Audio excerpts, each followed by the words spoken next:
Hey guys, how's it going? Kevin Cleary here with a knife video for you. Today, I want to first do a quick rundown of, my most recommended EDC knives, but I want to do that with a specific purpose, and that is to ask if this knife, which I've been carrying and using for quite a while now and really happen to be enjoying, this of course is the big Banter. I want to ask whether or not this makes the cut. Do I add this to my most recommended knives, or does it sort of drop down a tier as being, a good knife, but, there are other things. If you've got this money to spend, there might be other things you want to look at first. All right. So that's the ultimate question we want to get to. Before we get there, though, we've got to address the best EDC knives. What are the best EDC knives out there? What makes for a great EDC knife? And so to do that, I've lined up my most recommended knives. These are knives that I carry all the time. These are knives that if someone called me and said, look, Kevin, this is my budget. I'm looking for a great knife. I've got enough money to spend that I don't want to compromise to save money. What would you recommend? And I would recommend all of the knives you're looking at. We're going to run through each one, and I would add a couple of more to this list as well. And I'll kind of add those as I work my way through the brands.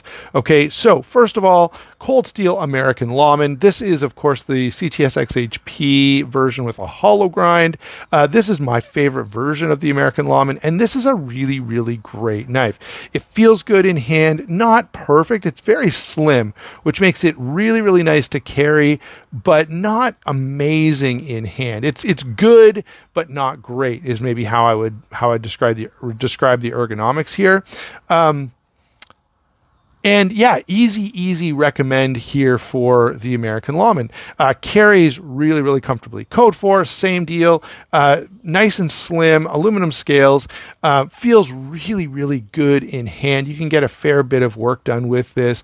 In fact, you can even choke up on this knife if you need to, much like, it's not as comfortable, but I'm assuming if you're in this grip, you're probably doing something, kind of fine detailed work rather than, some big heavy duty task where you're going to be taking a hammer grip. So again, CTSX HP, hollow grind. These are going to be more available in S35VN. There's a clip point, there's a drop point. All of them are quite good. Just kind of think about what you need and what you're going to be mostly doing with your knife to make the decision about what blade shape is most well suited to your needs. While we're talking about Cold Steel, I want to add the Ultimate Hunter, which is a great knife. Huge win from Cold Steel. I don't think it gets nearly enough love. It's a phenomenal knife, and where it would beat these two knives is with comfort in hand. If you're going to be one of those people who, your EDC knife gets tons and tons of use, where it's really hard use, it's heavy duty, you need something that is not going to fatigue your hand over time, the Ultimate Hunter really, really shines in that area. It gives you a nice 3D contoured handle that's comfortable and capable. Now, I would make the slight mod that the Apostle P recommended to give it a bit of a choil at the front. Nonetheless, easy to recommend, fairly friendly on the budget, and a really, really balanced blade. It leans a little bit toward, the tough, durable side of the spectrum. If you're one of these guys that's going to be, using your EDC out in the woods a lot, probably hard, very, very hard to beat the Ultimate Hunter. Moving on to Spyderco, I've got, of course, the Paramilitary 2 here. I'm going to try not to belabor these. Very lightweight, feels good in hand, great blade, and of course, tons of blade steel options. In addition to sprint runs, I feel like regular production on the Pair 2 includes S35VN, S30V, S45VN, S110V, and those are only, the knives that are regularly available. The S110V is, the blurple. And then you could go to like Crewwear and M390 and a bunch of sprint runs that have been done that are all in amazing steels as well. So lots and lots of options with the Para 2. Everyone knows it. Everyone loves it. Easy one to put on the list. Mannix is another easy one to put on the list. This, of course, is the lockback version, which is my favorite version. It feels so good in hand. This is another one that I would recommend if you're one of those guys who is really going to wear out your EDC with a ton of use. because it's so comfortable in hand. Most Manixes are, by the way. I've reviewed a bunch of variations of the Manix, the lightweight, the standard, full scaled Manix, the saber grind, the flat grind. There's tons of variation as well. Do a little research. The best bet, I would say, on a knife like this, where there's that much variation, is try and get to a store where you can handle a bunch of different options and kind of figure out which one's best for you. I'm trying to move a little bit quicker here. Let's let this knife stand for 2 knives, okay? This, of course, is the Super Freak, a favorite knife, highly recommended. Nothing to complain about here whatsoever. If you love this, you'll probably also love the Griptilian in G10 and 20 CV. So that would be that's another easy recommend from Benchmade. The other Benchmade to think about along these lines would be the Mini Crooked River. I have a full-size Crooked River, which I absolutely love, but the Mini is probably a little closer to some of these. It might be a little too small to make my list. And lastly, I've got a ZT here, just because I do get a lot of people who, they want something a little higher end. They want something a little bit more with some premium materials and some premium functionality. And so the 0562, also being a hinderer design, very similar to the XM18, makes a really good offering along these lines.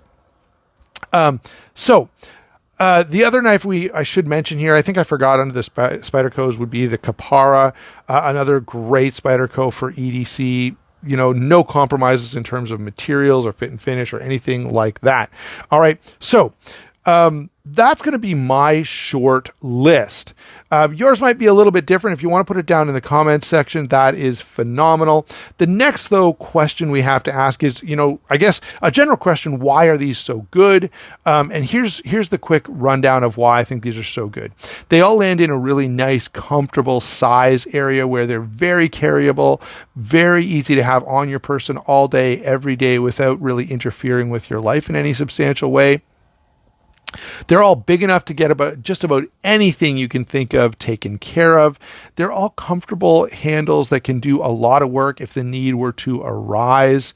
All right, so those are all things. Then the materials on them are all good, really, in whatever, even if you get an S30V Para 2 or an S35, even S35 in the cold steel options, they're all going to do the job really, really well. Sorry, guys, I just bumped the tripod.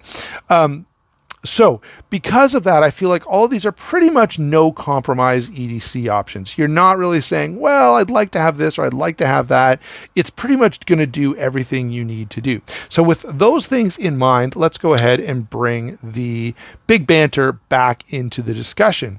Does this meet the specifications that I mentioned for these knives? Does it have the materials? G10, 20 CV, yeah, I think the materials are on point here. No complaints in that department. Fit and finish, again, this is built by WE Knives. WE Knives does a phenomenal job, especially of their liner locks. Really of all their knives. I've never had a WE that had a bad action outside of, the first 5 or 6 models. Some of them had soft detents. They're definitely dialed in now, and they don't make that mistake. So yeah, excellent option in terms of materials. Fit and finish is great. Lockup and deployment. This is the only liner lock here, but I think a liner lock could be comfortable on this list. It just so happens that none of these are liner locks, but I'm not suggesting that they're bad or that I wouldn't recommend them for EDC. Lock strength, if you're really concerned about lock strength, you're really going to be stuck with cold steel, because they just destroy everybody else in terms of lock strength. All right. Next is probably going to be the crossbar lock from Benchmade. Then we're going to get into all of the other categories, whether it be a back lock from Spyderco or the compression lock or wow, all of a sudden I can't think of the word frame lock. Sorry, guys. A frame lock on a zero tolerance, or various others. Frame lock, liner lock are going to be pretty similar. Okay, so I have no issue as long as the lock is strong. It's steel on steel, and it's going to be reliable enough. remember, these are all folding knives, and we're going to always stick to the rule that, we're never going to put negative pressure on this blade anyway, because a lock is just a secondary mechanism, right? We don't rely on it as something that's never going to allow the knife to close on us. All locks can fail, and therefore lock strength is not the highest consideration. If it was, right, we'd have to get rid of all the knives except for the cold steels. So the lock is good. What about ergonomics? Is it comfortable in hand to get, just about anything you would need or want done? Yeah, it is. It is very, very comfortable in hand. It's not as comfortable as, maybe an AD10 where you've got that full contoured handle, but for, an EDC style knife, very, very nice. I have no complaints about the ergonomics. It does have this large choil, which allows you to choke up for, some finer, more detailed work if you wanted to do that. So that's a nice advantage as well. Now, thinking of that choil, I will make this criticism. The choil is gigantic, okay? It doesn't really need to be this big. So if I grab the Mannix, look how much smaller the Mannix finger choil is, and it works really, really well. Like, it's a perfect finger choil, okay? So they could have shrunk that finger choil down by almost 1/4 of an inch.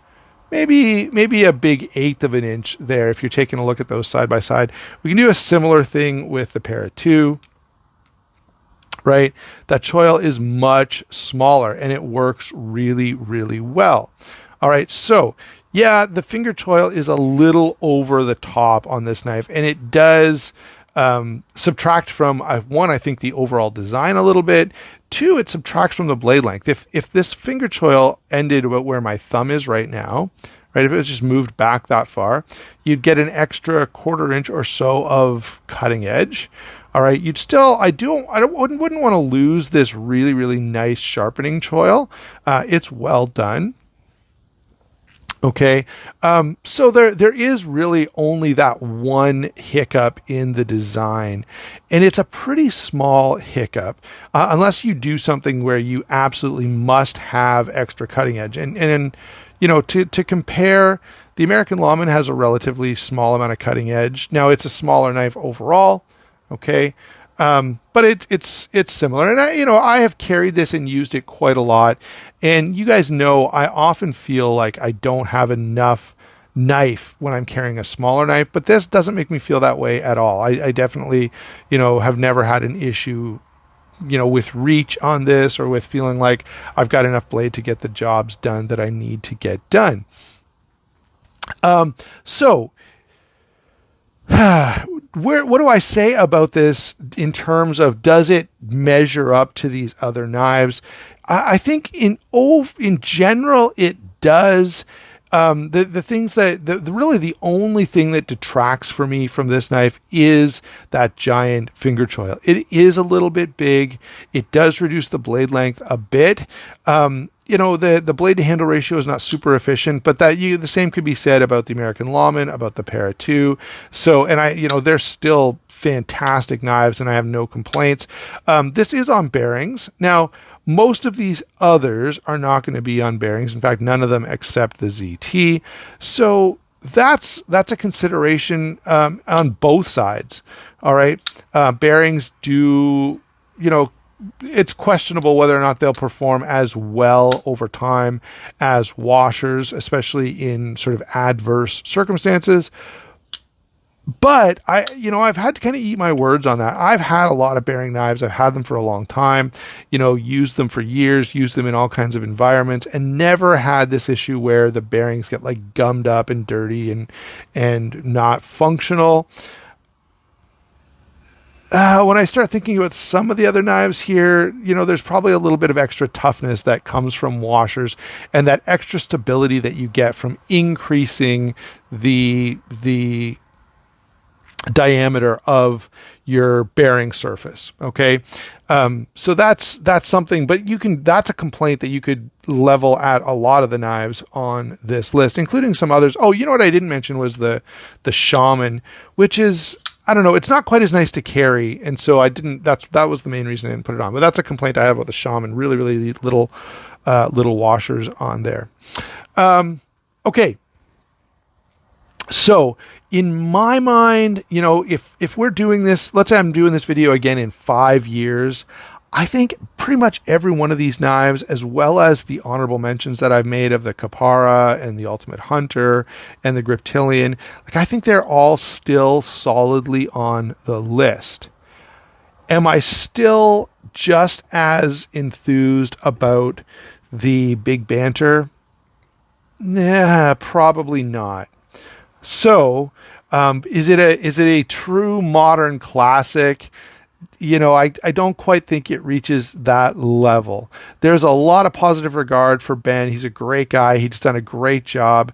There's a couple little things that could probably be tweaked here. And if they were, so if we switch the bearings out for washers, if we gave a little extra blade length here, then this would probably be solidly on this list. As it stands, it doesn't quite reach. And I'm being really nitpicky, and that's because I'm comparing this to knives that I find to be almost completely perfect in every way, and this one just doesn't quite reach. So when I come to the full review, which I'm going to record here in a couple of days, that's where I'm going to end up landing on this. Great knife, really enjoyable, and if you like the design, hey, there's not much to say wrong with it, but does it reach the same heights as what I consider some EDC classics?